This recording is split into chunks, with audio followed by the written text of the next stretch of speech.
오늘의 사연 시작합니다. 안녕하세요. 저는 3살 된 아이를 키우고 있는 남자입니다. 아내를 아이 둘 지나고 사고로 잃고 현재 장모님이랑 아이 이렇게 셋이서 함께 살고 있습니다. 장모님과의 관계가 깊어져 어떻게 하는 게 좋을지 몰라 이렇게 글을 작성해서 의견을 구해보고자 합니다. 장인어른은 집안에 돈이 많으셨고 장모님은 가정 형편이 많이 어려우셨다고 해요. 장인어른께서 장모님이 사시는 곳에 놀러 왔다가 우연히 장모님을 보고 첫눈에 반하셨다고 합니다. 장모님은 나이 차이가 많이 나는 장인어른이 자꾸 만나자며 다가오자 강하게 거부 의사를 표현했지만 장인어른은 장모님 형편이 어려운 걸 알고 장모님 부모님을 찾아가 빚 해결해 줄 테니 따님을 달라고 얘기를 해서 장인어른과 장모님이 결혼을 하게 되었다고 하더라고요. 장모님은 어린 나이에 사랑하지 않는 사람과 결혼을 해서 결혼 생활을 하셨어요. 그리고 바로 제 아내를 출산하셨고 아이 때문에 참고 살았다고 했습니다. 그런데 장인어른이 술, 담배를 엄청 하셨었는데 정말 갑자기 심장마비로 세상을 떠났다고 하셨어요. 살면서 장인어른에 대한 원망도 많았지만 그래도 남편이고 아이 아빠니 먼저 떠나보낸 게 마음이 많이 아프셨다고 합니다. 장인어른이 남기고 간 재산이 많기 때문에 먹고 사는 문제에 있어서는 크게 걱정이 없었다고 하셨어요. 그래도 장인어른 그늘에서 해보지 못했던 것들, 특히나 경제적 활동을 해보고 싶었던 장모님은 작은 가게를 하나 운영하면서 아내를 키웠다고 하셨습니다. 없이 살아서 원치 않는 혼인을 한 장모님은 어려운 아이들을 위해 기부도 하고 봉사도 하고 사셨어요. 기부는 지금도 하고 있습니다. 그런 장모님 밑에서 자란 아내여서 그런지 아내도 참 밝고 사랑스러운 사람이었습니다. 결혼을 해서도 아내는 장모님 혼자 계시니 저랑 같이 장모님을 자주 찾아뵙고 식사도 같이 하고 가끔씩 여행도 다니고 그랬어요. 저도 부모님이 안 계셔서 그런지 장모님이 엄마처럼 잘 챙겨주셔서 정말 감사했고 가족같이 지냈습니다. 한참 행복하게 결혼 생활하면서 아이 돌잔치도 끝내고 그랬는데 정말 한순간에 아내를 사고로 잃고 장모님도 저도 너무 힘든 나날들을 보내고 있었습니다. 아내가 사고로 세상을 떠나고 원래 지내던 곳에서 모든 걸 정리하고 다른 지역으로 이사를 했어요. 아내와 함께 했던 집에서 생활하기 힘들 것 같았는데 마침 회사에서 다른 지역에 지점 하나를 더 낸다고 해서 제가 가겠다고 했습니다. 어린 아이 때문에 장모님이랑 함께 지내기로 해서 같이 이사를 했습니다. 장모님이 아이를 봐줬어요.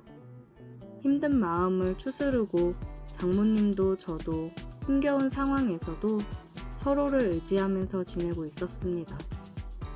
장모님도 젊으신 편이기 때문에 사람들이 가끔 저희를 부부로 오해하기도 했어요. 저 또한 장모님이랑 지내오면서 결혼 생활을 하고 있는 듯한 기분이었습니다. 아내랑 장모님이 많이 닮기도 했거든요. 저희는 묘한 분위기 속에서 함께 지냈습니다. 모든 문제는 술을 마시고 나서 일어나죠. 회식이 있는 날이라서 술을 먹었는데 조금 과하게 먹은 날이었어요. 업무 스트레스도 심했고 아내가 더 그리운 그런 날이었거든요. 그렇게 취해서 새벽에 집에 들어갔습니다. 장모님께서 안 주무시고 혼자 눈물을 흘리며 소주를 드시고 있었어요. 장모님, 왜 혼자 술을 드시고 계세요? 박서방 왔어? 에휴, 나도 참 죽책맞게. 신경 쓰지 말고 얼른 들어가 쉬어. 저도 한 잔 주세요. 아내가 그렇게 떠나고 나서 장모님이랑 처음으로 같이 술을 마셨습니다. 장모님, 민경이 그렇게 떠나보내고 저 진짜 장모님 덕분에 살고 있습니다. 장모님 아니었으면 맨날 술독에 빠져 있었을 거예요. 우리 윤지도 제대로 못 돌봤을 거고요. 장모님도 힘드실 텐데 너무 감사해요. 내가 윤경이 엄마, 윤지 할머니로서 당연히 해야 되는 일들인데 뭐가 고마워. 고마워하지 마. 장모님이랑 한참을 얘기하면서 술을 마셨어요. 이렇게 술을 많이 마시면서 힘들어하는 이유는 저도 장모님도 알고 있었습니다. 떠난 아내에 대한 그리움도 있었지만 미안함이 더 컸습니다. 장모님이랑 이렇게 지내면서 우리는 서로에게 마음이 있다는 걸 느끼고 있었어요. 저는 장모님을 여자로, 장모님은 저를 남자로 보고 있었습니다. 한 집에서 계속 같이 지내고 아이도 있고 결혼한 부부처럼 생활을 하고 있는데, 그리고 젊고 아내 닮은 장모님이니 제 마음이 마음대로 되지 않더군요. 애써 서로 부정하고 외면하고 있었지만 사람 마음이라는 게 어디 마음대로 되던가요? 서로에 대한 마음이 점점 더 커져가니 힘들 수밖에요.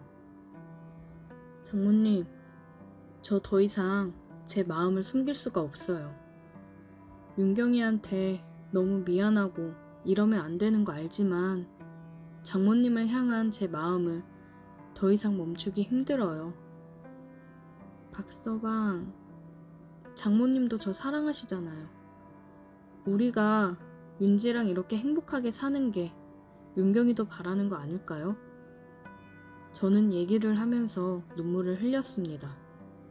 장모님이 눈물 흘리는 저를 보며 눈물을 닦아주었고 우리는 서로의 눈을 바라보았습니다. 사랑해요. 저는 사랑한다는 말을 하고 키스를 했습니다. 우리는 눈물을 흘리며 서로를 안았어요. 이제는 정말 돌이킬 수 없는 강을 건넜기 때문에 서로의 마음을 인정하고 표현했습니다. 그냥 지금 이 순간이 너무 소중하고 미안하고 여러 가지 감정이 겹쳤던 것 같아요. 하지만 이 시간 이후로는 정말 남아있는 우리의 행복만을 생각하려고 합니다. 다음날 아침 우리는 함께 눈을 떴고 다시 한번 서로의 마음을 확인했습니다. 우리는 서로 부르는 호칭도 바꿨어요. 더 이상 장모님이 아닌 자기라고 부르고 있습니다. 아이한테도 얘기할 때 엄마라고 부를 수 있게 얘기하는 중이에요. 힘들었던 삶 속에서 조금씩 다시 행복을 찾아가고 있었습니다. 특히 장모님은 그동안 눌러왔던 걸 풀어내듯 밤이 되면 돌변했어요. 사랑하지 않았던 장인어른과의 결혼 생활이 행복할 리 없었겠죠. 그리고 일찍 과부가 된 탓에 얼마나 욕구가 쌓였겠어요. 그리고 이제 서로 사랑하는 사이가 됐으니 그 욕구가 표출되는 건 당연하다고 생각합니다. 저 또한 너무 좋았습니다. 밤마다 돌변하는 장모님을 보며 저도 밤마다 뜨거워질 수 있어서 기분이 너무 좋더라고요. 퇴근하고 오면 항상 그랬듯이 맛있는 저녁을 준비하고 뽀뽀를 하며 저를 반겨주는 사람이 있으니 집에 들어오는 것도 행복입니다. 저녁을 먹고 아이와 시간을 보낸 후에 일찍 잠을 재우고 있어요. 온전히 우리 둘만의 시간을 보내기 위해서 빠른 유퇴를 하고 있습니다. 문화센터만 다니다가 아이를 어린이집에 보내기 시작했고, 아이가 어린이집에 가 있는 시간이면 제가 평일 연차를 내고 둘이서 영화도 보고 맛있는 것도 먹으러 가고 남들처럼 평범한 데이트를 하며 지냈습니다. 이렇게 행복한 날들을 보내는 와중에도 한 가지 걱정이 되는 건 아이가 컸을 때 혹시나 우리 사이가 일반적이지 않다는 걸 알았을 때 많은 상처를 받을까봐 걱정이 되네요. 평생 장모님을 엄마로 알고 살아갈 수 없을 테니까요. 이렇게 행복하다가도 그런 부분을 생각하며 또 한없이 생각이 많아지는 밤을 보내고 있어요. 우리는 가족으로 행복하게 살아가고 싶은데 커가면서 모든 걸 알게 되는 딸의 마음을 생각했을 때는 정말 이러면 안 되는 건가 싶기도 합니다. 우리 딸도 모든 걸 이해해 줄 수 있을까요? 그건 저희의 큰 욕심이겠죠? 어떻게 하는 게 현명한 방법일까요? 오늘의 사연 여기까지입니다. 오늘도 들어주셔서 감사해요. 구독, 좋아요, 알림 설정 부탁드려요. 안녕하세요. 저는 41살에 10살 된 아이를 키우고 있는 엄마입니다.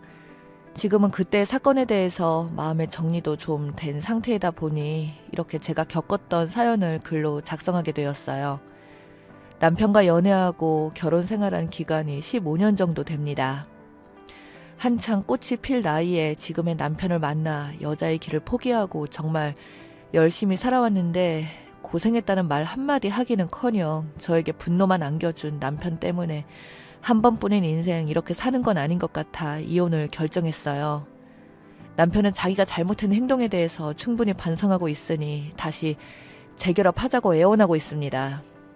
시어머니까지 매일 찾아오셔서 불쌍한 자기 아들을 용서해달라며 애걸복걸 하시네요. 지금으로부터 5년 전 남편의 직업이 바뀌는 시점이 있었어요.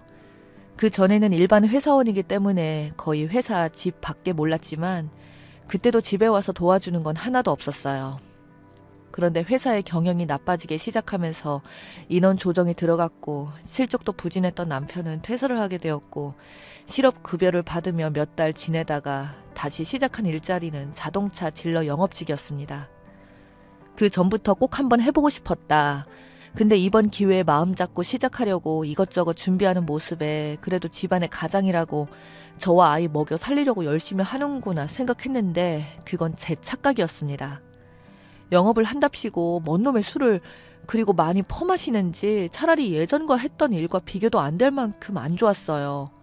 돈도 쥐꼬리만큼 벌어오면서 영업으로 나가는 돈이 훨씬 많다 보니 점점 생활고에 시달리면서 제 불만은 더욱더 커져갔습니다. 그런데 남편은 밑밥을 깔아야 나중에 큰 게 들어온다며 점점 더 거침없이 지출을 하기 시작했고 언제까지 믿고 기다려야 할지 몰라 불안하던 찰나 남편의 실적이 조금씩 늘어나기 시작했어요. 회사 생활 할 때에는 다르게 열정적으로 노력하는 모습은 정말 인정했습니다. 또 다른 남자를 보는 듯한 느낌이었으니까요. 그렇게 시간이 지날수록 하루에 한 통도 전화가 안 오던 핸드폰에 손이 떨어지지 않을 정도로 쉬지 않고 전화가 왔어요.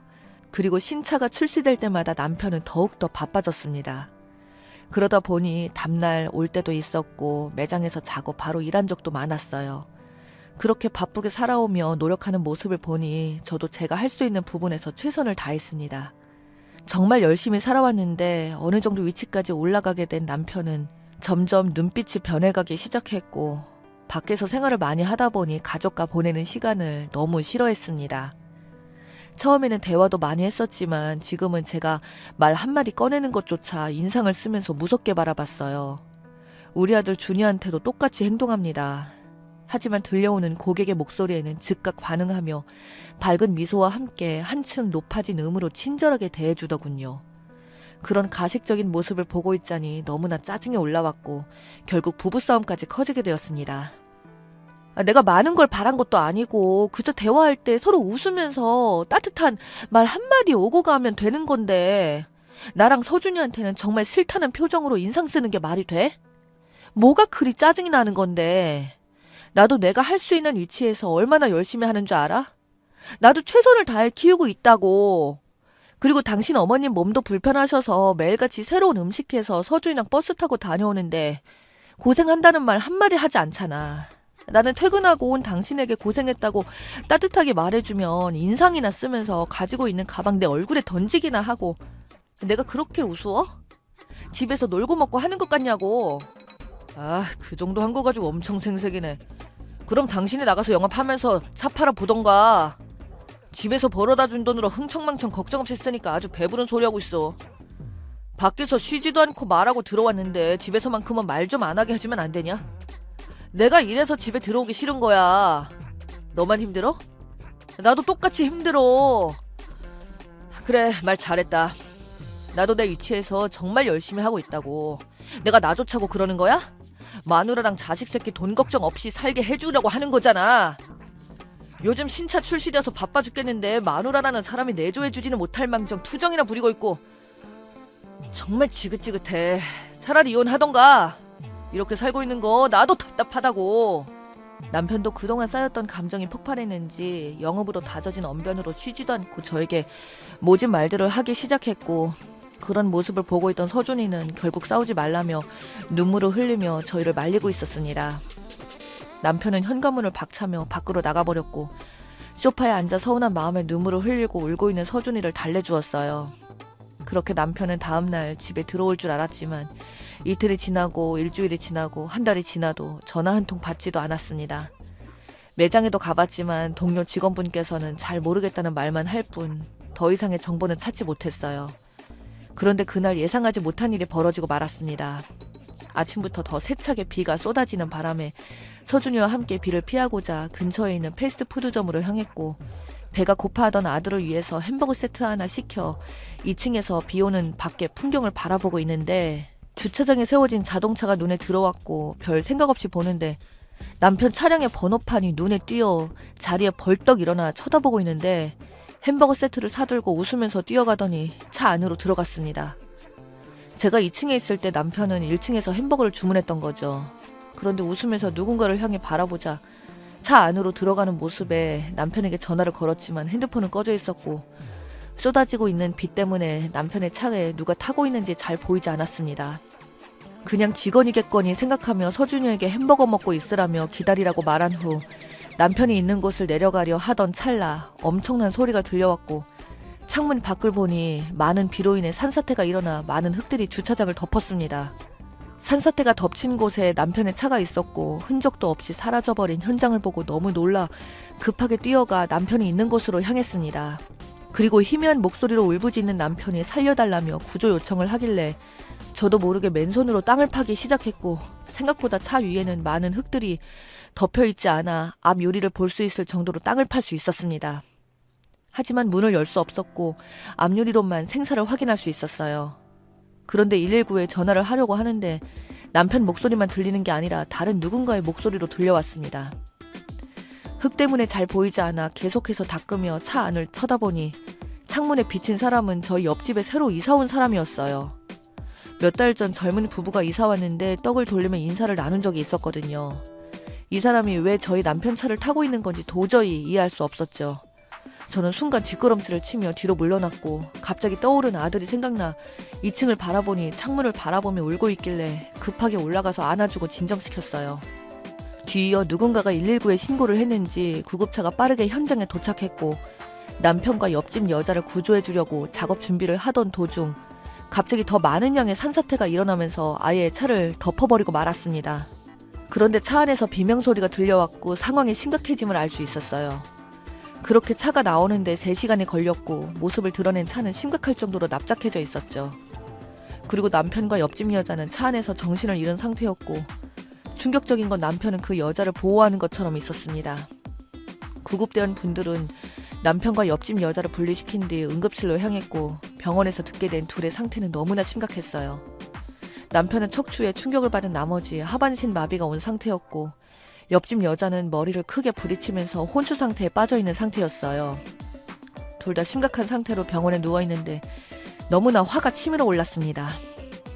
도대체 언제부터였는지 둘의 관계에 대해서 물어볼 수도 없으니 답답해하고 있던 도중 산사태에서 꺼낸 차량을 폐차해야 하는데 안에 있던 내용물들을 확인해달라는 요청이 들어왔고, 친정엄마에게 아들을 맡긴 후 다시 현장으로 나가 차에 있던 물건을 꺼내고 있는데 운전석에 있던 블랙박스가 눈에 들어와 떼어보니 문제없이 잘 작동하길래 안에 있던 영상들을 들여다보게 되었습니다.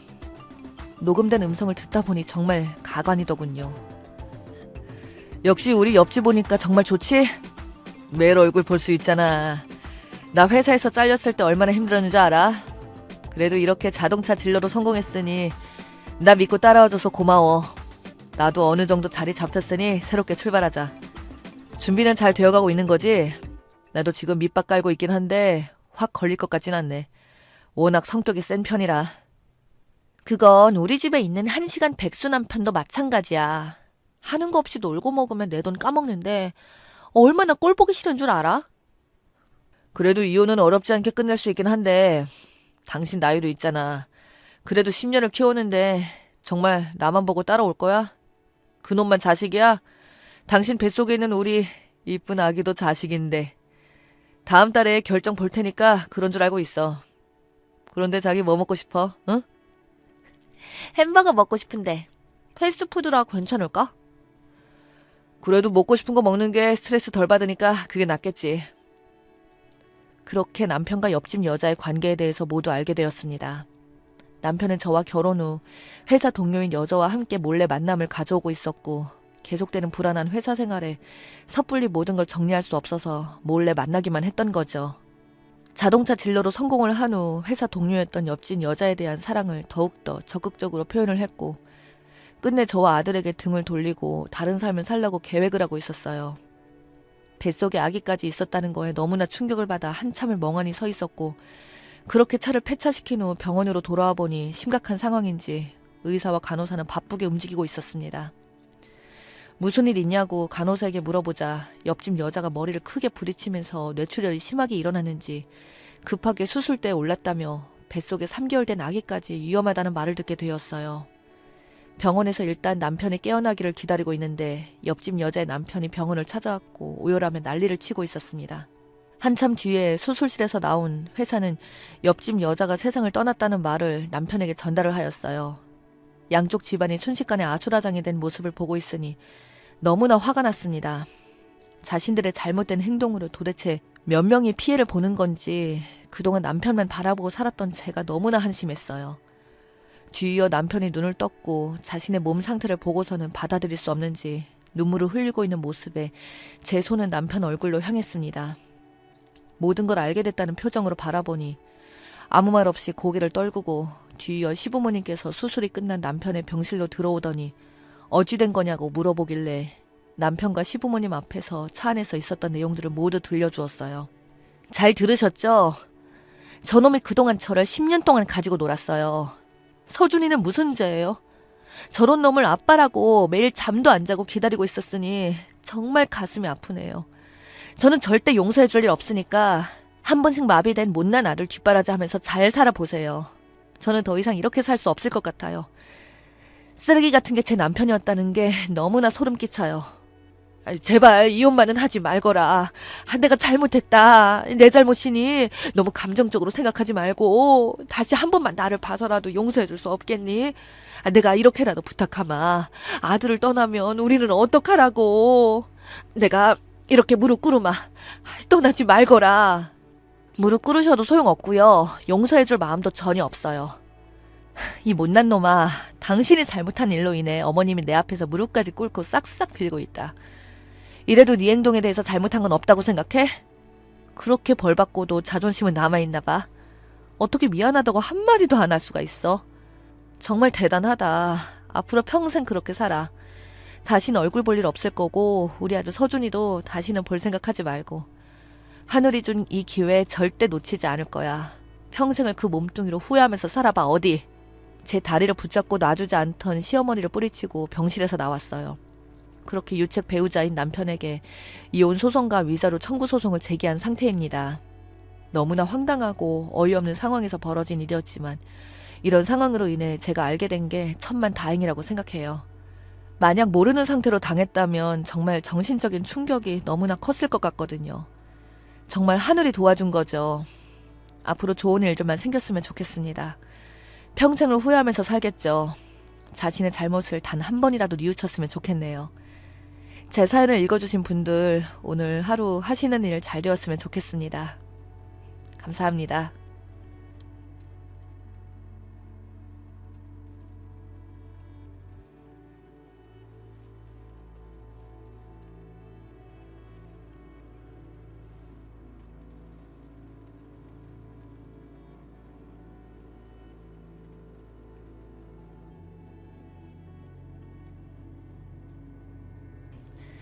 안녕하세요. 저는 50대 중반의 주부예요.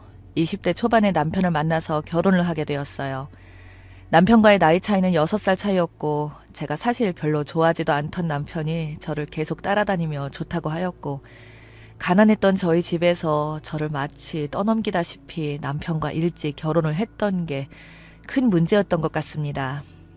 남편은 결혼 전과는 사뭇 다르게 결혼 후에는 일도 잘 하지 않았고 맨날 기술을 배운다며 페인트 칠을 몇 주 배우다 그만두고 그 이후 공사판 노가다를 나가다가 또 그것도 그만두고 이것저것 계속 하긴 했는데 남편은 나는 정말 이렇게 한평생 돈 버는 짓거리 하면서 나름 먹고 살려고 열심히 노력했는데 바뀌는 건 없다며 인생 참 거지 같다는 말만 반복하면서 술이나 마시던 남편이었죠. 특히 결혼하자마자 제가 임신을 하였기에 남편이 만드는 생활고는 저를 더욱 힘들게 했습니다. 제가 임신을 하여 자신의 욕구를 풀어주지 못하자 바람을 피우기 시작했고 그 바람을 피우다가 끝내 저에게 목격을 당했습니다. 저는 정말 미치도록 치밀어 오르는 분노가 솟구쳤으나 제 뱃속의 소중한 아이 때문에 꾹 참고 남편에게 몇 번이나 사정을 했어요. 처음에 남편은 제 눈치를 보며 걸리면 한동안 바람을 안 피운 척 하다가 제가 어쩔 수 없이 매달리는 걸 알고는 그때부터 대놓고 바람을 피우기 시작하더군요. 제가 도대체 왜 그러냐고 아무리 울면서 말해도 자기는 원래 생각 같은 거 없는 놈이라며 오는 여자 안 막는다고 나중에는 생활비도 안 주고 임신 때문에 거동도 힘든 저를 약 올리더군요. 그 당시에는 휴대폰도 없던 터라 심지어 제 앞에서 저희 집 전화기로 상간녀와 통화하면서 보고 싶다면서 사랑한다는 말도 하더니 저희 집 앞까지 불러서 임신한 저를 놔두고 나가기도 했습니다. 나중에는 돈이 없어서 제가 병원도 못 가는 걸 알게 된 저희 친정엄마가 와서 대출까지 해주시고 저희 아들을 낳게 되었어요. 아들을 낳았다는 그날도 남편은 상간녀와 같이 있느라 오지도 않았고 그렇게 아들을 출산하고 한참 뒤에서야 집에 들어오더니 당당하게 저에게 말하기를 자기는 돈 같은 건 못 주고 앞으로 그 여자랑 같이 살 거라고 하더군요. 저는 그래서 남편에게 당신 자식을 낳았는데 어떻게 거들떠도 안 보냐고 그래도 당신 핏줄이고 당신의 아들인데 한번 안아라도 봐야 되지 않냐고 하니까 남편은 그래봐야 뭐가 바뀌냐고 난 이미 마음이 떠났으니까 얼굴 봐야 서로 힘들어질 테니 그냥 앞으로 남편은 없다 생각하고 살라며 이혼을 하자고 하더군요. 그렇게 결국 집안이 파탄나고 이혼을 한 이 인간이 남겨준 것은 당시 들어가 있던 반지 앞방에 얼마 되지 않은 보증금이었습니다. 저는 주인분께 사정을 하며 그 보증금을 받아서 친정집으로 돌아온 저는 산후조리를 하기 전부터 일을 할 수밖에 없었습니다. 지독하게 가난했던 저희 친정집은 저와 갓난쟁이 아들을 벌레처럼 여기며 매일 눈치를 주는 아버지 덕에 마냥 누워있을 수는 없었습니다. 집에서 소일거리를 하다가 몸이 조금은 나아진 이후로는 그때부터 밖에 나가서 일을 하기 시작했고 그렇게 조금씩 돈을 모아 나가자 친정아버지가 집을 나가라고 하더군요. 어디서 이혼한 딸이 집에 다시 들어와 평생 있을 생각을 하냐고 네가 저지른 일이니 네가 알아서 해결하라는 말에 정말 눈물이 왈칵 쏟아졌습니다. 제 결혼을 반강압적으로 밀어붙였던 게 누군데 이제 와서 이런 말을 하다니 제가 울면서 호소해도 오히려 저보고 자기는 딸 다 키웠으니 당장 나가라던 아버지가 너무 미웠지만 제가 할 수 있는 게 없었습니다. 저희 친정엄마는 그런 보수적인 아버지와 싸우며 단칸방에서 생활하던 저를 위해 매일같이 집에 와서는 아이를 돌봐주셨고 저는 그동안 밖에 나와서 음식점 일을 하며 겨우 살아갔었죠. 그렇게 저희 아들이 초등학생이 될 때까지 정말 힘들게 살았어요. 그만큼 얼마나 혼자 울었는지 모릅니다. 아들에게 남들이 다 가는 학원 한 번 못 보내주고 아들의 친구들이 다 가지고 있는 메이커 운동화 한 짝 못 사줄 동안 아들은 돈에 너무나 한이 많이 맺혔지만 항상 힘들어하던 저를 더 배려하던 아이였습니다. 정말 속도 깊은 아이라 가끔씩 저희 친정엄마가 힘들게 살고 있는 저를 보며 답답한 나머지 남편 이야기를 거론하며 남편인 그 자식 찾아가서 돈이라도 받아오라고 할 때면 제가 울고 있는 걸 보고는 제 아들이 할머니에게 아빠 이야기 하시지 마시라며 엄마인 자기가 지킬 거라던 제 아들을 보면서 정말 저는 그렇게 하루하루를 버텼어요. 그래도 저희 아버지는 그렇게 마냥 집에서 쫓아낸 딸이 내심 걱정은 되었는지 저희 엄마를 통해서 돈을 얼마씩 보내셨고 그 돈을 모아 아들이 초등학생이 될 무렵 조그마한 음식 장사를 할 수 있었습니다. 그때부터 아들을 위해서도 적어도 교육만큼은 시킬 수 있었어요. 어릴 때 딸이라 딱히 배운 게 없어서 할 줄 아는 게 없었던 저는 남편에게 버려진 이후 세상이 정말 너무 무서웠던 경험이 트라우마가 되어서 저희 아들만큼은 저는 잘 몰라도 공부를 꼭 시키고 싶었습니다. 그런 아들 녀석이 초등학교 때는 공부 한번 안 해보고 살다가 중학생이 되어서야 제가 아들에게 공부에 대해서 진지하게 여러 번이나 호소하자 어느 날부터 마음을 잡더니 공부를 열심히 하기 시작했고 학원도 다니고 하더니 금세 학교에서 공부를 잘하는 아이가 되어 있더군요.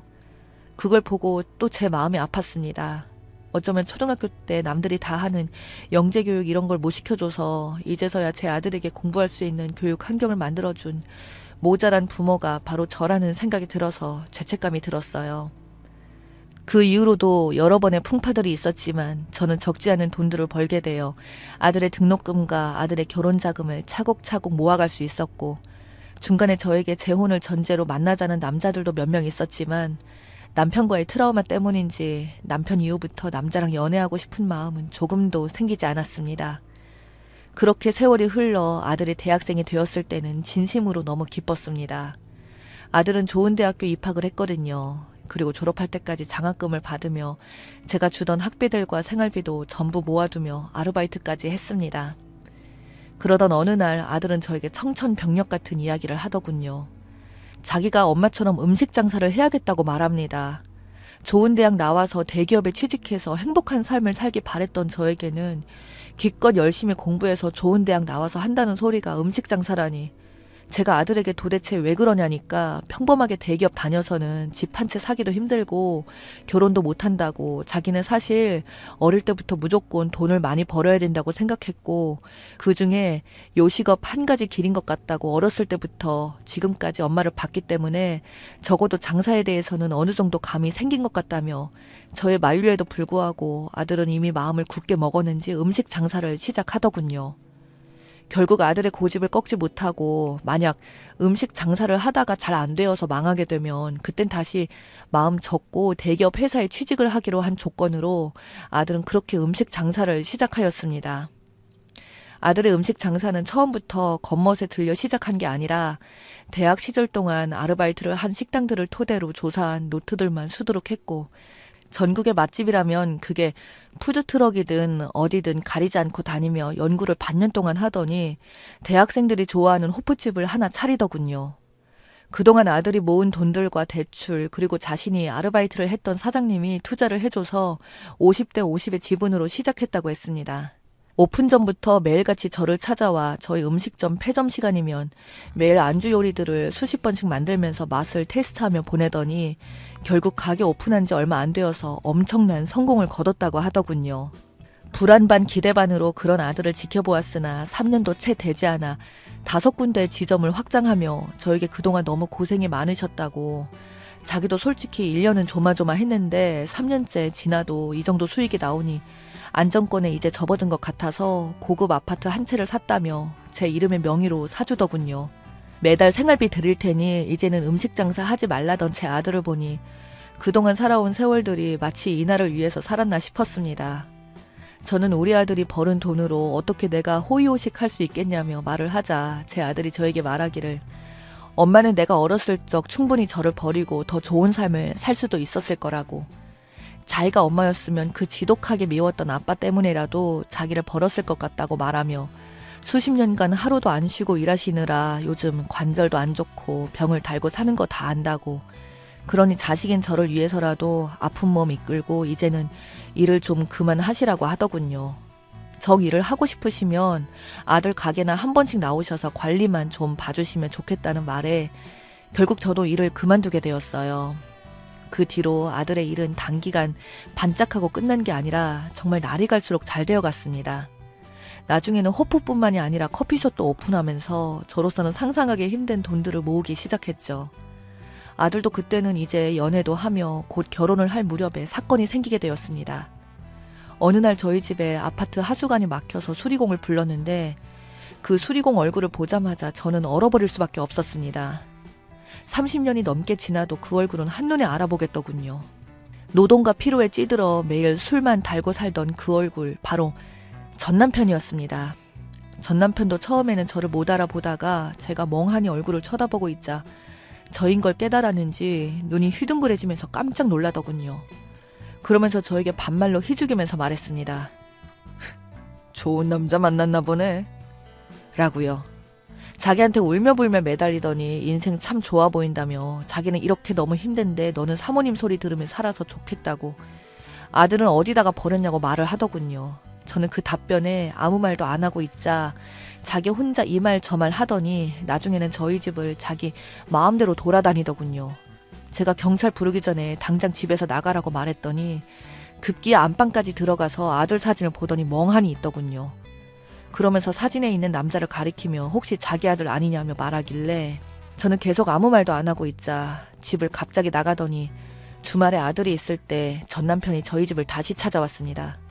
그러면서 아들을 보자마자 갑자기 울음을 터뜨리면서 내가 널 낳아준 세상에 하나밖에 없는 아빠라며 안으려고 하자 제 아들은 전 남편을 밀쳐버리더군요. 아들은 전 남편에게 미치셨냐고, 저는 아빠가 없는데 무슨 아빠냐고, 도대체 뭐 하는 짓이냐고 하니까 자기가 진짜 친아빠라고 그동안 자기가 안 보고 싶었냐며 눈물을 계속 쥐어 짜내자 아들은 그냥 말도 안 섞고 경찰에 바로 연락하여 자택에 이상한 사람이 침입했다고 불러서 쫓아냈습니다. 전 남편이 경찰들에게 붙들려 나가면서도 자기 아들과 아내라고 소리치는 전 남편을 보니 어이가 없더군요. 아들에게 사실 배관 수리공을 불렀는데 저 사람이 올 줄 몰랐다고, 그 이후에 우리 사진을 보더니 저렇게 또 찾아온 거라고 말을 하자 아들은 저에게 엄마 앞으로 저런 인간은 절대로 상대조차 하지 말라고, 다시 또 나타나면 그냥 말도 섞지 말고 경찰에 바로 신고하라고 신신당부를 하더군요. 그 이후로도 몇 번이나 전 남편은 나타났고 아들의 말대로 저는 바로 경찰에 신고를 했고 결국 그 인간은 접근 금지 명령까지 받았습니다. 그 이후로는 저희 아파트 우편함에다가 하루가 멀다 하고 손편지로 자기가 잘못했고 저와 아들이 얼마나 보고 싶었다는 등의 글들로 도배하다시피 한 편지들을 보니 참 기도 안 차더군요. 아들과 제가 만약 성공하지 않았다면 이렇게까지 보려고 했을지 생각하니 기가 차고 어이가 없어 하자 아들은 전 남편을 갑자기 불러들였고 남편은 아들에게 너무 보고 싶었다며 이제 자기의 진심을 받아주는 거냐며 김칫국을 잔뜩 먹고 설레발을 치자 제 아들은 전 남편에게 말했습니다. 아저씨가 말하는 그런 혈육 관계로 부른 게 아니라 그동안 엄마가 못 받은 20년간의 양육비를 전부 다 받기 위해서 불렀다고. 당신이 만약 지급을 하지 않으면 양육비 소송을 하겠다고 말하자 전 남편의 울먹거리는 눈빛이 확 변하더군요. 그러면서 말하기를 그렇게 잘 살면서 그거 몇 푼이나 된다고 그 돈을 받고자 하냐며 아들에게 소리 지르는 남편에게 아들은 엄마의 수십 년 인생이 그 몇 푼 때문에 희생되었다고, 당신은 당신 혼자 잘 처먹고 바람 피우고 살아오는 동안 엄마가 나를 위해서 희생한 시간들, 당신 말대로 돈으로 몇 푼 안 될 수도 있지만 우리 엄마한테는 그 몇 푼이 엄마의 인생이었다고, 반드시 받아낼 거라고 하자 순식간에 도망치듯이 사라진 전 남편이라는 인간에게 결국 양육비 소송을 진행하였고 조금은 감액되었지만 그 돈까지 다 받게 생겼어요. 저희한테 어떻게든 빌부터 돈 좀 받으려고 했던 그 인간은 오히려 저희한테 돈을 돌려주게 되자 자기는 돈이 없다며 울며불며 난리던데, 참 인생이라는 게 결국 죄를 짓게 되면 어떻게든 돌고 돌아오는 것 같아요.